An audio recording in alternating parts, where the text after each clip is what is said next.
សម្រាប់វីដេអូនេះដែរខ្ញុំបង្ហាញពីការតម្លើងកម្មវិធី DaVinci ឆ្នាំ 2025 យើងបានផុសចូលទៅក្នុង channel ហើយ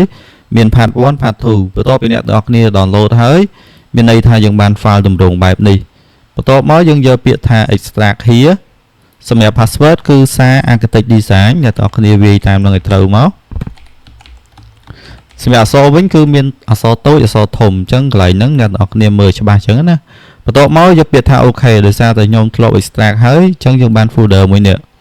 បន្ទាប់មកទៀតគឺយើងចាប់ផ្ដើមធ្វើការតម្លើងចូល file ទី4នេះមកយកពាក្យថា open ថងចំណុចនេះយើងយកពាក្យថា run ហើយមកដល់ចំណុចនេះយើងចាំបន្តិចបន្ទាប់មកចុចពាក្យថា next កន្លែងនេះ tick I accept យកពាក្យថា next ហើយកន្លែងនេះយកចាំបាច់ធ្វើការផ្លាស់ប្ដូរទេយកពាក្យថា next install ហើយមកដល់ត្រង់ចំណុចនេះគឺកម្មវិធីកំពុងដំណើរការអញ្ចឹងកន្លែងនេះខ្ញុំផើបន្តិចកុំឲ្យអ្នកទាំងអស់គ្នាចាំយូរមកដល់ត្រង់ចំណុចនេះនៅពេលដែលកម្មវិធីដល់ចប់ហើយអ្នកទាំងអស់គ្នាចុច finish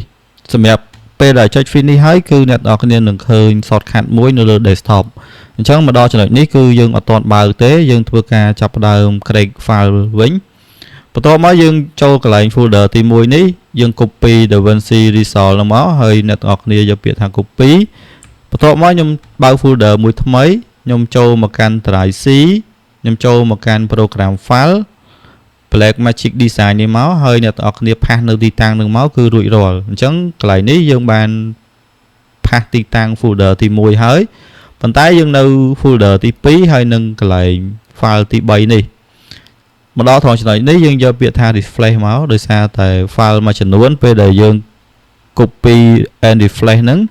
គឺវាទាមទារការសួរបញ្ជាក់ពីយើងបន្ថែមអញ្ចឹងកន្លែងនេះយើងយកពាក្យថា continue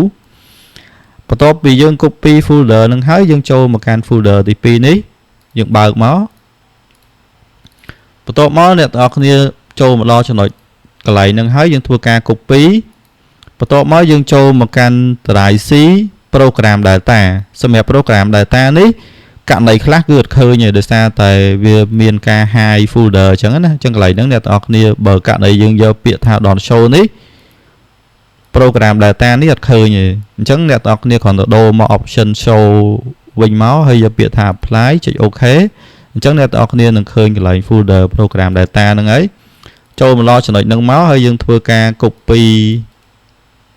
កន្លែងនេះមកផាសនៅទីតាំងហ្នឹងមកគឺរួចរាល់បន្ទាប់មកទៀតគឺយើងនៅសល់ file មួយទៀតមានន័យថាយើងនៅសល់ file leak មួយនេះអញ្ចឹងកន្លែងហ្នឹងអ្នកទាំងអស់គ្នា copy មកហើយយើងចូលមកកាន់កន្លែង program data ខាងលើនេះដដែលអ្នកទាំងអស់គ្នាអាចមើលលើ folder ខាងលើនេះក៏បានដូចគ្នាបន្ទាប់មកយើងចូលមកកាន់កន្លែង support នេះមកហើយនៅត្រង់ចំណុចនេះគឺអ្នកទាំងអស់គ្នាត្រូវធ្វើការងារមួយគឺយើងត្រូវបើកកម្មវិធីសិនដើម្បីឲ្យ file ហ្នឹងដំណើរការអញ្ចឹងនៅពេលយើងបើកកម្មវិធីមកវានឹងចេញ folder បន្ថែមមួយទៀតដើម្បីអាចឲ្យយើងធ្វើការផាស file leak ហ្នឹងនៅក្នុង folder របស់ DaVinci ហ្នឹងអញ្ចឹងណាអញ្ចឹងកន្លែងនេះយើងបើកកម្មវិធីសិនមកយកពាក្យថា run អូខេអញ្ចឹងកន្លែងនេះកម្មវិធីវាពងដំណើរការអាចនឹងចាំមួយ plate អូខេបន្ទាប់ពីយើងបើកកន្លែងហ្នឹងមកគឺអ្នកទាំងអស់គ្នានឹងឃើញ folder មួយនេះអញ្ចឹង folder ហ្នឹងគឺដំបូងឡើយអត់ឃើញទេខ្ញុំបញ្ជាក់អ្នកទាំងអស់គ្នា